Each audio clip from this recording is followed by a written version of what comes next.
આ આજે મનરેગામાં કામ કરનારા કેટલાક એજન્સી જે છે એ જેમની તપાસ થઈ રહી છે.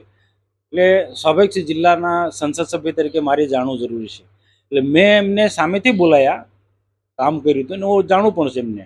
મેં બોલાયા અને રાજપીપળા કરજણ રેસ્ટ હાઉસમાં, સરકારી રેસ્ટ હાઉસ છે, કરજણ રેસ્ટ હાઉસને સરકારી રેસ્ટ હાઉસ છે ગુજરાત રાજ્ય સરકારનું. એમાં મેં એમના એક પ્રતિનિધિ હતા, એમને બોલાયા 1 મહિના પહેલાં.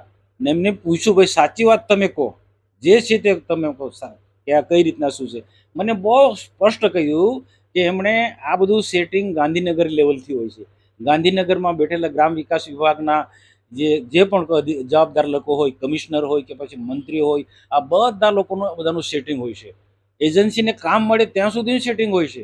અને ત્યાર પછી જિલ્લા વિકાસ અધિકારી હશે કે પછી ડીઆરડી નિયામક છે કે તાલુકાના અધિકારીઓ, આમાં બધા ઇન્વોલ્વ હોય.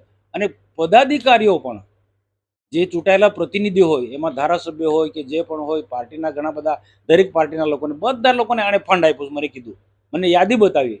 એટલે આજે તપાસ, એટલે હું કહું કે તપાસ એવી રીતના થવી જોઈએ કે ઉચ્ચ કક્ષાની કમિટી બનાવે અને આખું એને પણ પૂછવું જોઈએ કે આ કોણ કોણ આમાં ઇન્વોલ્વ છે, કોને કોને એને ફંડ આપ્યું છે. શરૂઆત ગાંધીનગરથી કરે. ગાંધીનગરના દૂધે ધોયેલા નથી, તપાસ તો આપી દેશે, પણ પોતે પોતાના દેવા તળે અંધારું એ જોતા નથી. એજન્સીઓને મેં બોલાયા હતા, જે અલગ અલગ રીતના બોલાયા હતા. અને જે તપાસ થઈ રહી છે જલારાય એજન્સી માણસને પણ મેં બોલાયો હતો. અને કરજણ રેસ્ટ હાઉસમાં જાહેરમાં ખુલ્લી જગ્યામાં બોલાયો હતો. અને મેં પૂછ્યું, જે મને કીધું એનું બહુ બધું કે જે તપાસ બધા મીડિયામાં બધા મોટી મોટી વાતો કરે, એ લોકોને બી હપ્તા મળ્યા છે, ટકા એમને પણ બધાને મળ્યા છે, કોઈ બાકી નથી. ભાજપ વાળો હોય, કોંગ્રેસ વાળો હોય, આમ આદમી પાર્ટી હોય કે બીજા કોઈ બી હોય, કોઈ બાકી નથી. એની પાસે આખી યાદી છે. એ તો એનો વિષય, મને તો કીધું, મને તો ખબર છે કોણ છે તે. જ્યાં હું તો એકદમ મારે હું શું કામ, એમનો વિષય એ કે જે મને માહિતી આપી બધી.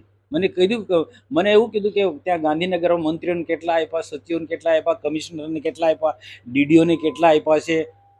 ભરૂચનો ડીડીઓ હોય કે પછી ડીઆરડી નિયામક હોય કે નર્મદાના કે પછી એને. અને બીજી એ પણ બાકી ગુજરાતમાં બાકીના બધા જિલ્લાઓમાં, પંચમહાલ દાહોદમાં પણ આજ રહ્યું છે. ત્યાં એણે એવું કીધું કે સ્વર્ણિમ જે એજન્સી છે એનો કેમ તપાસ થતો નથી. દાહોદ ને પંચમહાલ વિસ્તારની અંદર સ્વર્ણિમ, મહીસાગરની અંદર સ્વર્ણિમ એજન્સી જે કામો કર્યા, એ પણ તપાસ થવું જોઈએ. એને મને વાત કરી. મેં કીધું તમે માંગો તપાસ.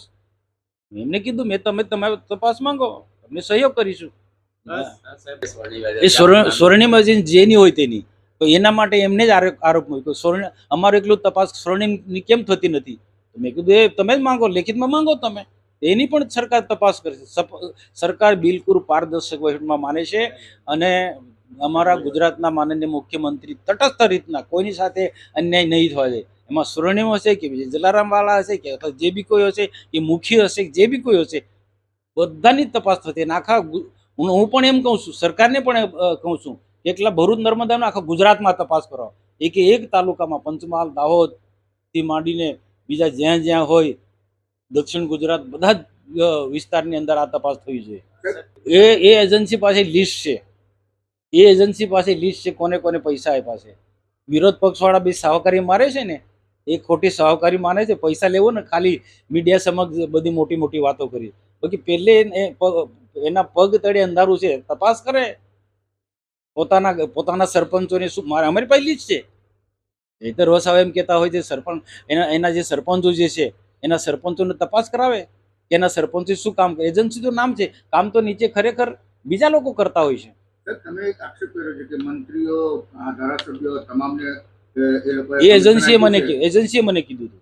એજન્સીના માણસે મને કીધું એને. એટલે એ તો મેં કીધું એને મને એ પ્રકારની જે વાત કરી છે, એનું તથ્ય કેટલું છે એ હવે તપાસનો વિષય છે. કદાચ એને પણ મેં કીધું જો હોય, મૌખિક વાત નહીં કર, મને લિખિતમાં આપો, હું તપાસ માંગુ. એમને કહ્યું છે મને ઇન્વોલ્વમેન્ટ બધી જ પાર્ટીના બધા જ નેતાઓ આમાં છે, બધાને પૈસા મળે છે. બધા જ આગેવાનો, દરેક પાર્ટીના આમ આદમી પાર્ટી વાળા કંઈ એ પણ સાવકાર નથી કે પછી બીજી કોંગ્રેસ વાળા બી સાવકાર નથી, બધાને પૈસા મળે છે. મારું બધા લોકો જાણે છે કે હું ક્યાં આમાં પડતો જ નથી. એટલા ભરૂચ ને નર્મદાની પાછળ શા માટે તપાસ થવી. નો ડાઉટ હું ચોક્કસ માનું છું સરકારનો પારદર્શક વહીવટ છે અને સરકારનો પારદર્શક વહીવટ હોવાના કારણે જ આજે જે પણ દેવગઢ બારિયાનું હોય કે પછી ભરૂચ નર્મદાનું હોય ત્યાં સરકાર તપાસના આદેશ આપ્યા છે અને દૂધનું દૂધ જે પાણીનું પાણી બહુ ક્લિયર છે, જે સત્ય છે ખબર પડશે, તપાસ ચાલી રહી છે. આમ આદમી પાર્ટી તો ખાલી